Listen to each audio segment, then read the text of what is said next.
Welcome to the first edition of Southern Football Nation, our thorough look at SEC and ACC football for the 2019 season.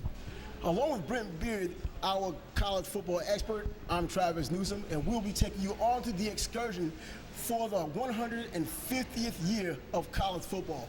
This whole college football thing started up in, 1869? It started up north when Princeton and Rutgers kicked the ball around, which now, where the gymnasium now stands, they were kicking the ball around, called it football. It was brought down to the south, perfected, religionified, and here we are today. Well, as a matter of fact, that original game, there's some talk about some students actually trying to replicate that game just for the fun of it. So that should be fun to be able to see that. But listen, Travis, there's nothing like the off-season as far as how long it is. And frankly, except for probably the transfer portal, with guys like Jalen Hurts going from Alabama to Oklahoma, and you've got others that we'll bring up in a little bit. It's been a pretty quiet off-season overall, but we go through the magazines, we go through SEC media days, had a chance to attend those. I know you had a chance to attend some media days too. So, brother, the big thing is we're just glad it's here. Yeah, finally, football after all this time, after, I don't know if you would call it a spectacular national championship game, very surprising between Alabama and Clemson, and going into this season, 2019, a lot of the same is expected from those two teams with the other guys bringing up the rear. Look, I won't be at all surprised at all if it's Alabama and Clemson again for this year, particularly when you've got Tua returning to Alabama at quarterback, Trevor Lawrence, that comes back at Clemson. I frankly think, and this is amazing, say Travis, Alabama was 14-1 last year.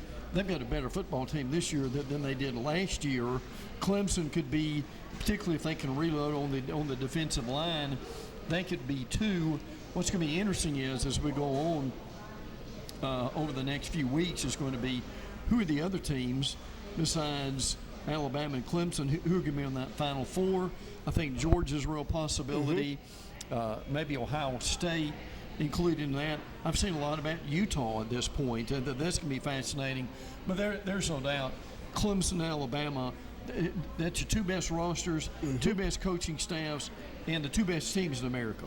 Well, Southern Football Nation right here, we focus on football in the South, where it's been pretty much perfected. There are other teams that you just mentioned that are out there who have a chance, but it's still, when you look at the top 5 and the top 10, it's littered with teams from the South. I mean, Texas is a southwestern team, but still a team in the southern region.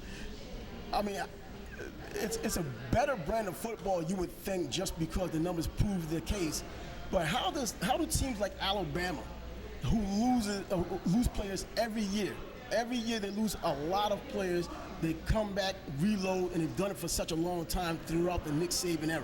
Well, when you've got elite coaching staffs like you do in Alabama, among those, Travis, you stack 5 stars up like cordwood is what it amounts to, and that's what you've got with Alabama and Clemson right now. And the reason I say that they're the best, they've got the 2 best rosters in the nation. In other words, they've got the best 50 players, frankly, of anybody that are around, and you've got Dabo Swinney and Nick Saban, and they do it both at different ways in different styles, but every year those two teams are going to be in probably not only the top 5 in recruiting, Trav, they're probably in the top 2 or 3.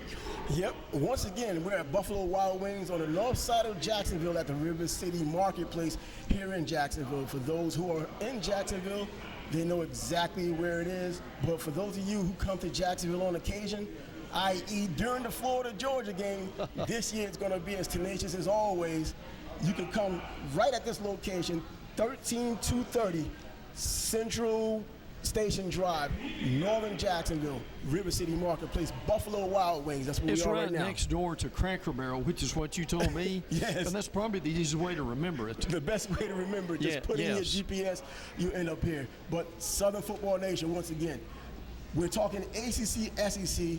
The Gators of the SEC are taking on the Miami Hurricanes of the ACC to start the season this Saturday, the 24th.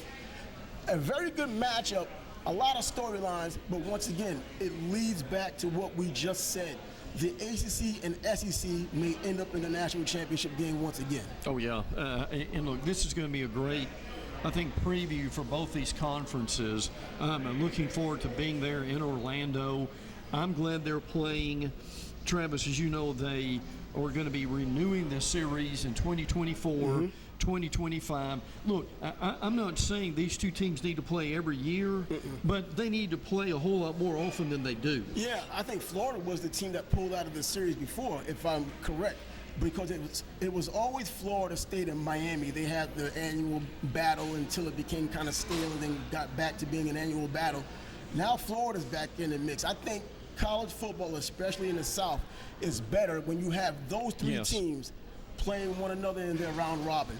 But back to the original point, Alabama, Clemson, SEC, ACC, Alabama moving forward. What do you see for them this season? Well, I still think they will be the possible national champions. I think they'll win the SEC. I think they will win the West. I think Georgia will win the East. Now look, it just take a brain surgeon to figure that out. But because again, they've got the two best teams at this point. But Tua comes back, maybe the best group of receivers that we have ever seen. That's a mouthful. Yes. That we have ever seen at Alabama, starting with Jerry Jeudy, Devontae Smith. You could go on and on is how deep they are as far as their skill positions are concerned. An offense that we've rarely ever seen, an offense last year under Tua, a quarterback that set Alabama records, and I think we can see something very similar this year. Yeah, you mentioned Georgia, and earlier you mentioned about how it's been a pretty quiet off season. Well, quiet on the recruiting front, quiet on the kind of the storyline as far as teams, but as far as tumult, things that have happened with the Gators and the Georgia Bulldogs with players leaving, coming and going. That's been an issue for Georgia especially. How are they going to overcome that in addition to the quality players they've lost to the NFL? Well, I think as far as Georgia is concerned, I think Georgia is going to be, frankly, is going to be fine. I mean, when you look at All-Stars with Jake Fromm, in the job that he's done, he's a Heisman Trophy candidate. Now, Travis, I would go out, and I don't think he's even going out on a limb. I would say they very well, under Sam Pittman, they may have the best offensive line in the nation. You know, it's no surprise. For some reason, there are two things you can guarantee at Georgia: great running backs and great offensive lines. Absolutely. Even if they have a quarterback who's not doing that great, you can guarantee the running backs will come to play and the offensive line will open up the holes. And, you know, Elijah Holyfield left, and that was probably the best duo of running backs in the country last year, especially in the SEC. He's gone, but Swift picks up. Jeremiah Holman is not on the team anymore. He was their most explosive, statistically, wide receiver in terms of yards per reception. How do they overcome that? Well, and I think that's a problem. If they've got a weak spot, I would say it's probably at receiver at this point, Demetrius Robinson. You remember the kid that transferred from Cal? Yes. And never really did anything last year. I think he's going to have to be one of these guys that's going to be able to step up. But, again, you mentioned DeAndre Swift. He can catch the ball coming out of the backfield. Again, I think, and I know they've changed coordinators, but at the same time, Georgia's Georgia, and with the talent that they've got, I think they will be fine. Big game early on. They start with Vanderbilt next week, which I think may be a better game than people realize. Yes. It usually is between those two. It is. And then Travis, what I think is the most anticipated game in years is Notre Dame with Ian Book at quarterback comes to Athens in September. And obviously that was a humongous game. I would argue that game for Georgia, when they played at, you remember when they played at Notre Dame, yes. Georgia was able to hang on with a slugfest. We thought the score would be in the teens, and it was. But I think that jump-started them to a lot of what they are today. Well, you mentioned Notre Dame. Notre Dame, you never really know what to expect because there's still a bunch of hype about Notre Dame every year, even when they don't have the quality of players. But they're coming into SEC country in the center of SEC country at Athens, taking on a Georgia Bulldog team. Even though the wide receiver spot may be the weakness, Well, Notre Dame is always fool's gold until they find out they're fool's gold. Well, last year, this Notre Dame team I thought was tremendous. I mean, they basically did run the table, giving them a lot of credit for that with their schedule. And, Trav, I can tell you this. When they run the table, they're going to get in the playoffs. I mean, that's your reality for that. Now, if that gives us an 18 playoff at some point, I'm all for that. Frankly, but listen, could you see the year where you've got Alabama, Georgia, Notre Dame, and then another team, maybe say in Ohio State or Michigan? I doubt Michigan. They're going to have to beat Ohio State to prove it. And then at that point, we're certainly going to see some change in the playoff situation. But again, one of the Georgia beat writers told me at the SEC Media Days, this Notre Dame game may be the most anticipated game with Georgia in their history. That's a mouthful. Because they don't think Notre Dame will come back to Athens probably in a long, long time. Yeah, it's kind of like the Michigan and Notre Dame rivalry that disappeared once upon a time. I don't think after this game, a little bit of that Southern exposure they're going to get is going to be something they want to see once again. You know, moving on in the SEC, we have LSU, another team. And Orgeron.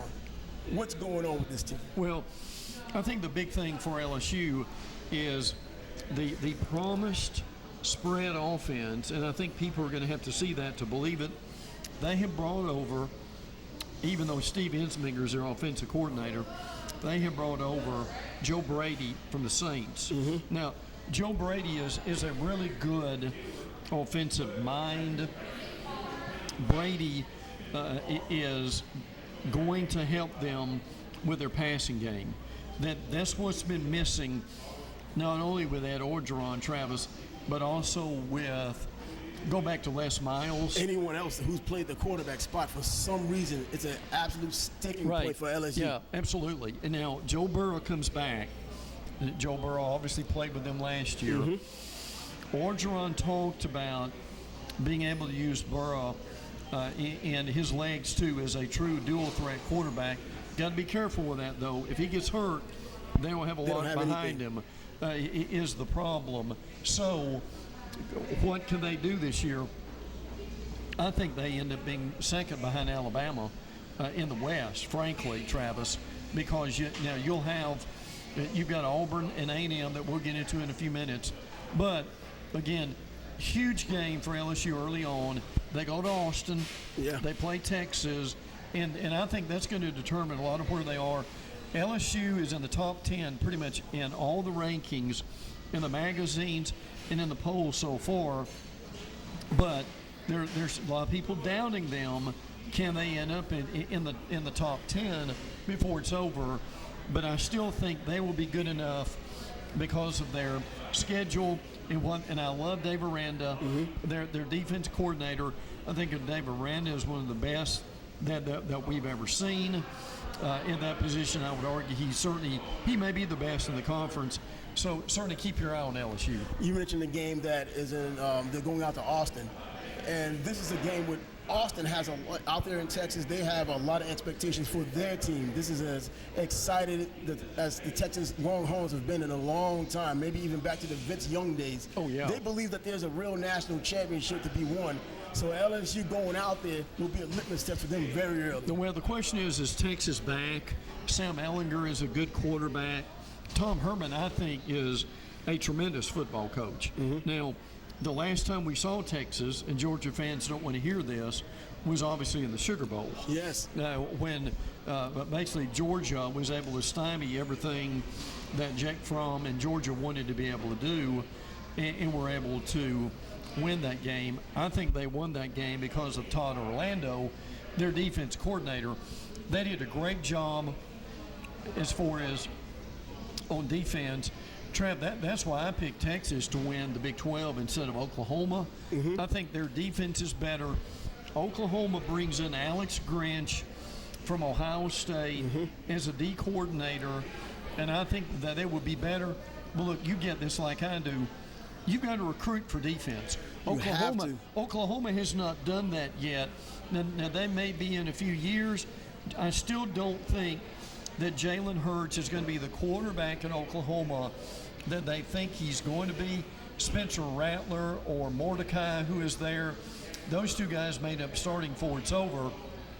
But to get this back into our conversation with the SEC, a humongous game with LSU that's coming up about the third week of the season. Yeah, you mentioned the old SEC quarterback from the Alabama Crimson Tide, Jalen Hurts out there trying to make things happen. Another transfer quarterback for Oklahoma, possibly trying to win a Heisman. I think the buck stops here. It's not going to happen. It's unfortunate because, according to everyone, he's such a nice guy, a good guy, but it doesn't always make a great football player. No, it does. And see, the issue here is with Jalen is he's a leader. He's a strong kid. I mean, Travis, he can squat 500 pounds. Yeah. And leg press probably 600 or 700 pounds. He's a tremendous runner. Took Georgia by surprise in the SEC championship game last year. And Georgia, for whatever reason, did not prepare for him. They were ready for Tua. They weren't ready for Jalen Hurts. But again, Trav, you've seen Jalen throw, and I mean, Jalen is not an accurate quarterback. And at some point in that Big 12, in those spread offenses, you've got to be good, don't you? The Big 12 throws the ball all the time, and it makes it look as if the defenses aren't even available. That's right. You know, they have great quarterbacks, at least for what they're doing. Sure. And the running backs catch out of the backfield as well. Jalen Hurts, I think, unfortunately, gets exposed as a passer once again, even though we've seen enough of it in the SEC, but he's got to do it in the Big 12, and it's going to be a big problem. Now, moving on a little bit in Alabama, we have the Auburn Tigers. They made their selection for their starting quarterback this year, and it's who? It's Bo Nix. Bo Nix is the legacy Patrick Nix, as you remember, who was a stalwart quarterback at Auburn years ago. Undefeated quarterback. That's right. Patrick is also a high school coach in the state of Alabama. This came down to Bo Nix or Joey Gatewood. And our listeners and viewers are very familiar with Joey Gatewood, who comes from Jacksonville. Now, Gatewood did a really good job in the playoffs by leading his team. And I talked to coaches who played them. I said, what was the difference in playing Bartram Trail? And what they told me was they simply could not bring Gatewood down. Yeah, Gatewood physically looks like Cam Newton. big boys, guys. Now, we're not saying he's Cam Newton, but Nix, even though he threw several picks in the first scrimmage, he was able to win the job. It was just announced this week that he'll be the quarterback at Auburn. And again, as they face, I think the biggest game of the weekend, Travis, is they play Oregon coming up. Yeah, Oregon is a team that's really, they have a Heisman Trophy candidate quarterback in Absolutely. Herbert, and possibly first pick overall. I doubt it, but it could be possible depending on how he plays this year.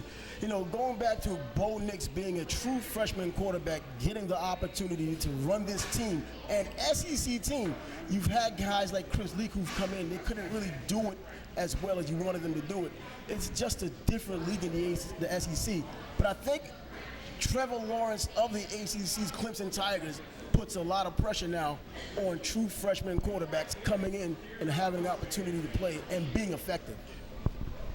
These freshmen, what you're seeing now, Travis, is a situation to where these freshmen start with these quarterback coaches when they're less than 10 years old. Yeah. I mean, it's unbelievable to be able to see that, which is why by the time they get to the collegiate level as freshmen, that they're as poised and that they're as accurate as they are. And look, I get the dual threat situation and have a lot of respect for that. But Trav, if you're not accurate, you can forget it as a quarterback.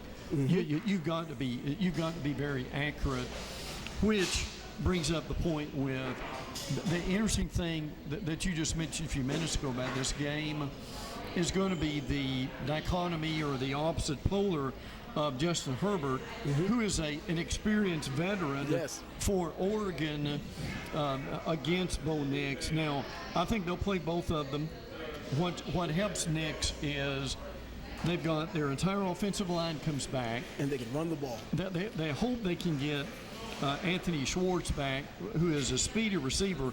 Look, he runs a legitimate 4.3, 4.4. Yes. And really was the strength of it.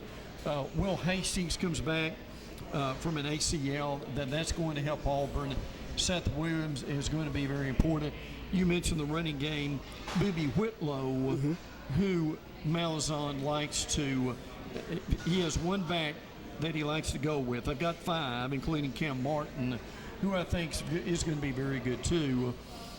But here's the crux of that game and the crux of their season. Auburn has a defensive line this year that's as good with Marlon Davidson, Derek Brown, etc. That could be Clemson-like for what they had last year. Yeah. But here's the thing. Auburn's lost 25 games in the last 5 years. Do the math real quick as far as how many losses per year. And I can tell you, if they have a similar year this year, which they might because of their schedule, where they go, obviously they play Oregon, and then, Travis, they go to A&M. Wow. They've got Georgia and Alabama. And, oh, by the way, they come to the Swamp in October. We're a real tough place to play. All of those places, very tough place to play at home and on the road. We're at Buffalo Wild Wings and watching and listening to Southern Football Nation. Brent Beaird, our college football expert, and myself, Travis Newsome. We plan, hope, dream, and desire to host this show here at 6 o'clock Thursdays moving forward. But moving forward being the operative word, over to the ACC we go. The second best conference in all of college football this year, the 150th year of college football, well, led by the Clemson Tigers. The Clemson Tigers are the cream of the crop in the entire ACC. Let's start off with them. Well, that they returned 7 on offense. They only returned 4 on defense. But to me, they're like Georgia. They reload. And there's no real rebuilding there. They reload very quickly. Trevor Lawrence is and Tua are the 2 best quarterbacks, frankly, in the nation. Travis Etienne is one of the best running backs. Justin Ross, who, by the way, comes from Alabama, is one of the better wide receivers. And listen, he toyed with the Alabama secondary last year, which was a real issue for them. So, I think they start off the season next Thursday night on the ACC network, which, by the way, starts tonight. Really? Yes, which is interesting. But that's going to be the game with the SEC network against Georgia Tech. Jeff Collins comes to Georgia Tech. That's going to be fascinating to see. But by far, Clemson is the pick to win the conference. You've got 2 teams in the AP top 25. Yes. You got one. One is Clemson. The other one is Syracuse with Dino Babers, and that's it. And that's going to be a team that's kind of going to fall off the cliff because they're missing their quarterback. Not a great quarterback, but an excellent leader, and they needed him all the time. And Dungy, he's gone, had an opportunity in the NFL as a tight end. He's no longer there. So don't expect Syracuse to stay up there much longer. But the team, I think, it may not push Clemson, but they probably make a good argument for being the second best team in the ACC, the Virginia Cavaliers. Yeah, I would agree with that. I think Bronco Mendenhall has done a very good job. The guy that people have raved about is Bryce Perkins at quarterback. Yes. He is a tremendous dual threat. And see, the thing about what Virginia is beginning to take advantage of now, and Trev, you know that area is in that Washington, D.C., Virginia area. Yes. Look, and help me on this. We talk a lot about Louisiana, Texas, and Florida. I think one of the undervalued and a place that you can underestimate is that D.C., Virginia area. It's unbelievable.